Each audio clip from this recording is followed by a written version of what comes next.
Uplakani anđeo. Pri jednoj od posjeta bolnici upravo na Blagovesti poneo sam sa sobom i svete darove. Pitao sam medicinsku sestru ima li neku u bolnici koja je beznadežno bolestan, a razuman čovjek. Razmišljao sam možda ću uspjeti nekoga i da pričestim pred smrt. To kod nas teško ide. Ne žele ljudi da odu iz života hrišćanski. Odlažu ispovest i pričešće. Boje se sveštenika da pozovu. Ako pozoveš, odmah ćeš umreti. Bez njega ćeš se možda i nekako iskobeljati, a sa popom više nisi među živima. Ponekad se odbijanje pričešća pravda gađenjem. Bakica, 80 godina, rastavlja se od života. Majko, daj da pozovemo sveštenika, treba da se pokaješ, da primiš svetinju. Ne, gadi mi se iz jedne kašičice. Uveli su me u sobu. U njoj je odvojeno, očigledno da ne bi smetali ostalim bolesnicima, tiho umrla žena. Sjećam se, ime joj je bilo Nina. Pogled nezainteresovan za sve, glas jedva čujen. Sestra mi je objasnila, ima dekubitis, sve do kostiju. Vidio sam ih, Nina mi je sama pokazala. Pored nje nije bilo ni novina, ni knjiga, televizora, nije bilo na postolju ni običnih ikonice koje stoje na tom mestu. Seo sam pored nje i upitao je, verujete li u Hrista?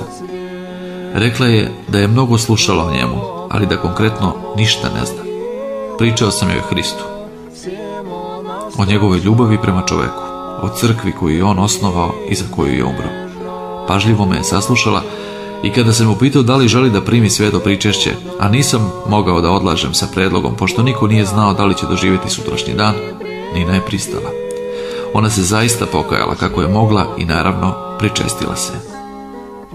Pred pričešćem sam je upozorio da je Bog voljan da je sačuva na zemlji, ali da ona mora da mu obeća da će preostali deo života dolaziti u hram. Nina je obećala. Ako preživi, živeće sasvim drugačijim životom i zaplakala je. Došao sam još jednom da joj donesem evanđelje. Kada sam ušao u bolesničku sobu, zatekao sam Ninu kraj prozora. Čudesno, ali posle pričešća njeno stanje se u potpunosti promenilo. Nina se iznenada i naglo oporavila. Ostala je samo da bude otpuštena kući. Lekari nisu mogli da objasne razlog toliko nepoznatog ozdravljenja, čoveka koji je faktički bio osuđen na smrt.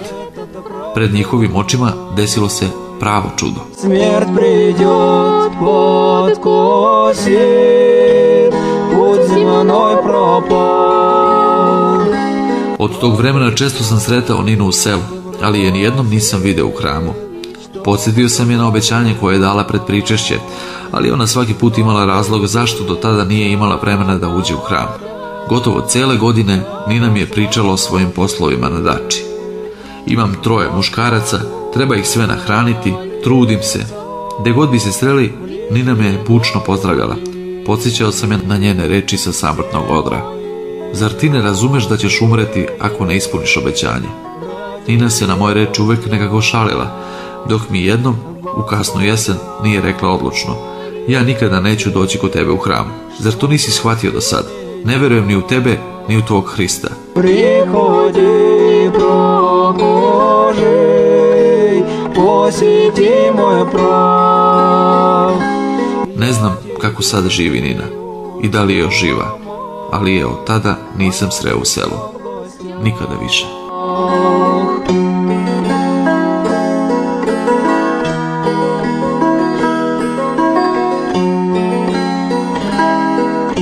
Odlomak iz knjige sveštenika Aleksandra Djačenka, Uplakani anđeo. Radosna vest na 1001 način.